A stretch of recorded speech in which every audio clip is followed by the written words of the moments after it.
হঠাৎ করে পরিবর্তন এই কারণে যে এদের যে নিয়ম শৃঙ্খলা সিস্টেম সমস্ত দেখলাম, দেখে খালি ভাঁওতাদি চলল।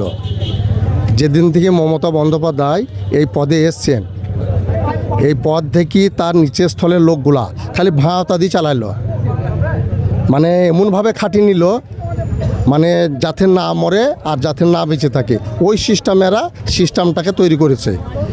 এইসব যে এমনই ভাওতা দিচ্ছে তাদেরকে আমরা বিশ্বাস করে নিচ্ছি।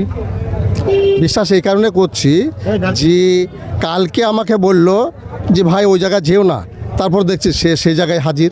তাহলে আমাকে নিষেধ করবা আর আপনি সেই জায়গায় চলে যাবেন, তাহলে আমি খালি বলে হয়ে যাব, পাড়া হয়ে যাব, খালি আমাকেই জবাই করবেন।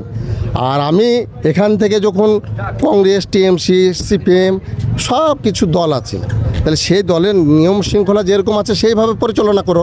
তাহলে এত ধোঁকাবাজি কেন? আর গাদ্দারি ভাতা, খালি ভাতা।